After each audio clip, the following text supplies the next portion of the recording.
पिंपरी चिंचवड शहरातून एक मोठी बातमी समोर येते। पिंपरी चिंचवडच्या चिखलीमध्ये पुन्हा एकदा 15 ते 20 गोडाऊनला भीषण आग लागली आहे। घटनास्थळी महानगरपालिकेची 9 अग्निशमन दलाची वाहने घटनास्थळी पोहोचली आहेत। तसेच टाटा आणि पुणे महानगरपालिकेचे देखील बंब आहेत।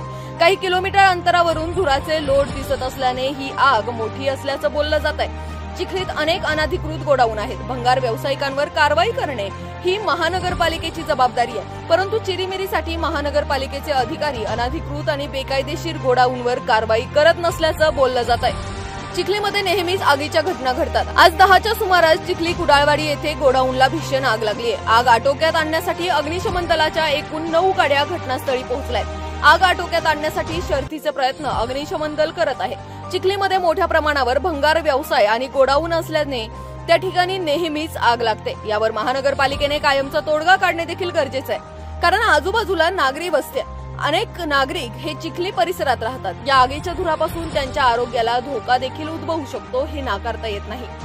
पिंपरी चिंचवड शहरातील चिखली कुदळवाडी परिसरात कायमच आग लागण्याची घटना समोर येते। आपण जर माझ्या मागे पाहिलं तर पुन्हा एकदा आज या ठिकाणी आग लागल्याची घटना समोर आली आहे। आपण माझ्या मागे पाहू शकता भीषण स्वरूपाची आग जी आहे या कुदळवाडी परिसरातील जे स्क्रॅपचे गोडाऊन आहेत त्यांना लागल्याचं आपल्याला पाहायला मिळत आहे। या ठिकाणी जर आपण पाहिलं तर गेल्या 1 तासापासून या आगीवर नियंत्रण आणण्याचं काम पिंपरी चिंचवड महानगरपालिकेच्या वतीने तसेच पिंपरी चिंचवड शहरातील अग्निशमक दलाकडनं सुरू असल्याचं आपल्याला पाहायला मिळत आहे।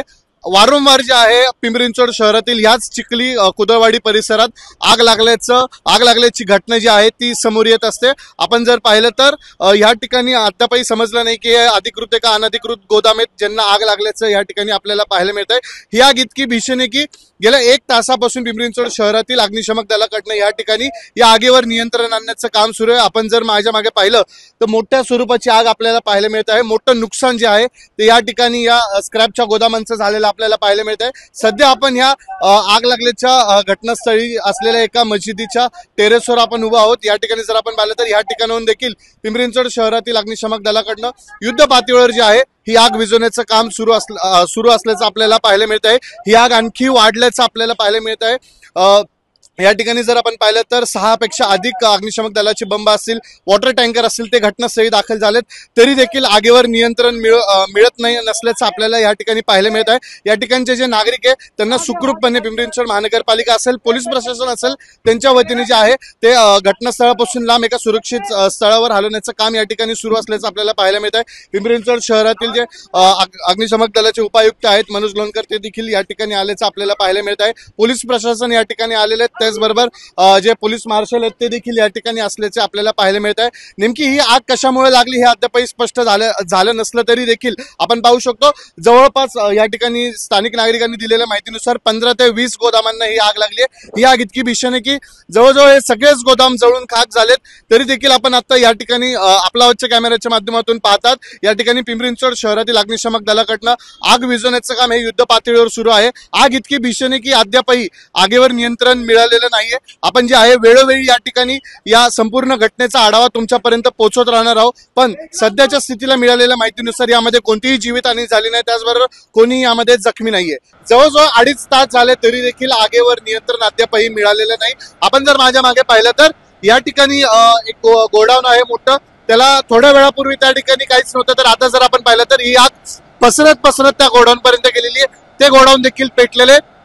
जर आपण आकाशामध्ये पाहिलं तर आगीचे मोठमोठे लोड जे आहे ते कित्येक किलोमीटर पासून लांबून जे आहे ते दिसून येतात आहे। एकंदरीत जर आपण पाहिलं तर आजूबाजूला देखील या परिसरात मोठ्या सोसायट्या आहेत, सोसायटीतील नागरिकांमध्ये देखील भीतीचं वातावरण आहे। ही आग कारण पसरतच चालल्याचं आपल्याला पाहायला मिळत आहे। अद्यापही आगीवर नियंत्रण मिळालेलं नाहीये। या ठिकाणचे काही स्थानिक नागरिक आहेत त्यांच्याशी बातचीत करत। चाचा, क्या हुआ था, कितने बजे की घटना है? ये करीब 9:45-10 के करीब लगा हुआ है आग, और आग लगा हुआ है। और जब तक हम लोग को मालूम पड़ा, यहाँ हम लोग पब्लिक आवाम सब जुटने लगी तो आग इतना ज्यादा हो गया कि कंट्रोल से बाहर हो गया। हवा इतना तेज थी। अभी क्या परिस्थिति है? किसके गोडाउन है, कितने गोडाउन है? गोडाउन करीबन 200 और 250 के बीच में है। 200 हाँ, छोटे छोटे गोडाउन और कुछ 2-4 चाली जो रूम रहने वाले हैं। मीडियम स्केल के एमएसएमई ज्यादा है, छोटे कारोबारी ज्यादा है। इंतजामिया लगी हुई है, काम आग पे काबू करने के लिए इंतजामिया लगी हुई है, पूरी मेहनत कर रही है। और इंतजामिया को और इक्विपमेंट की जरूरत होगी। और जैसे अभी क्या लग रहा है, आग नियंत्रण में आ गई है? हाँ, देखने में अभी देखना पड़ेगा, इंतजामिया से पूछिए आप दमकल विभाग से। मैंने देखा है, लेकिन आग अभी पूरी तरह से कंट्रोल में नहीं है। क्या किस वजह से आग लगी, कुछ बता सकते हो? ये क्योंकि हमेशा यहाँ पे आग लगती है। शॉर्ट सर्किट की वजह से आग लगी है। शॉर्ट सर्किट कुछ हुआ, शॉर्ट सर्किट के वजह लाइट में फ्लैक्चुएशन आता है, उसके वजह से पावर अप डाउन होते हैं, उसके वजह से होते हैं, और बहुत सारे फैक्टर्स है जिसके वजह से आग लगती है। तो पाहतो या ठिकाणी नागरिकांनी दिलेल्या माहितीनुसार त्यांचं म्हणणं या ठिकाणी शॉर्ट सर्किटमुळे ही आग लागल्याचं आपल्याला पाहायला मिळतंय। मात्र अद्यापही जे आहे या प्रकरणी अजून माहिती मिळालेली नाही। प्रशासन थोड्या वेळाने आपल्याला माहिती देईलच, पण मात्र जर आपण पाहिलं तर आग आता आणखी भडकलेली आपल्याला पाहायला मिळत आहे। आपण पाहतोय या ठिकाणी आग अजून वाढलेली आपल्याला पाहायला मिळत आहे। पोलीस प्रशासन असेल, महानगरपालिका प्रशासन असेल, या ठिकाणचे काही स्थानिक नागरिक असेल, ते देखील प्रशासनाला ही आग विझवण्यात मदत करताना आपल्याला पाहायला मिळत आहे। आता या ठिकाणी जर आपण पाहिलं तर नागरिकांची मोठी गर्दी या ठिकाणी झालेली आहे आग पाहण्यासाठी। आपण पाहिलं तर पोलीस प्रशासनाकडून नागरिकांना जे आहे सुरक्षित स्थळी हलवण्यात येत आहे। आपण पाहतोय नागरिक मोठ्या प्रमाणात या ठिकाणी जमलेले आहेत। आपण पाहतोय आता पोलिसांकडून जे आहे नागरिकांना सुरक्षित स्थळी हलवण्याचं काम सुरू आहे। आपण वेळोवेळी जे आहे तुमच्यापर्यंत या आगीचे अपडेट पोहोचत राहू। 10:01 अंदाजे आम्हाला आग लागल्याची घटनेची माहिती मिळाली। त्याच्यानंतर तात्काळ अग्निशमन दल आणि डिझास्टर मॅनेजमेंटचे जे काही दल आहे आमचं या ठिकाणी उपस्थित झालं आणि त्यांनी आग विझवण्यासाठीची जी काही कार्यवाही आहे ती चालू केलेली आहे। आणि या ठिकाणी जर बघितलं तर PMRD, MIDC, PCMC, पुणे सगळे जे फायर स्टेशन आहेत त्यांच्या सगळे जे काही गाड्या आहेत आम्ही बोलवलेल्या आहेत आणि या ठिकाणी तातडीनं आमचं आग विझवण्याचं काम हे प्रायोरिटीवरती चालू आहे। सर, साधारण आपण पाहतो या ठिकाणी कायमच आग लागण्याची घटना घडत असते, असं समजतंय अनधिकृत गोदाम आहेत त्या यांच्यावर कारवाई होणार का? नाही, निश्चितपणे आता ते बोलणं मला संयुक्त वाटत नाही आता सध्या। मी त्याच्यावरती नंतर आपल्याशी चर्चा करेल, पण आता सध्या प्राथमिकता अशी आहे की आम्हाला ही आग विझवणं ही आमची प्राथमिकता आहे आणि तूर्त जी आम्हाला माहिती मिळाली याच्याबद्दल कुठलीही जीवितहानी झालेली नाही आणि आमचा तो प्रयत्न आहे की आग आम्हाला पसरू न देणं हा आमची प्राथमिकता आहे सध्याच्याकडे। आता जवळपास आपण जर बघितलं असेल तर 40 ते 50 दुकानं हे आगीच्या याच्यामध्ये झपाट्याखाली आलेले आहेत आणि जर बघितलं तर PMRDA, MIDC, PCMC, PMC, त्याच्यानंतर टाटा मोटर्स अशा सगळ्या प्रकारच्या गाड्या आम्ही या ठिकाणी बोलवल्या आहेत। आता अंदाजे इथे 15 ते 20 गाडी इथे या ठिकाणी आहेत आणि ते सगळं आग विझवण्याचं काम प्राथमिकतेवरती। एवढ्या मोठ्या प्रमाणात प्रदूषण झालेलं आहे, याला जबाबदार कोण?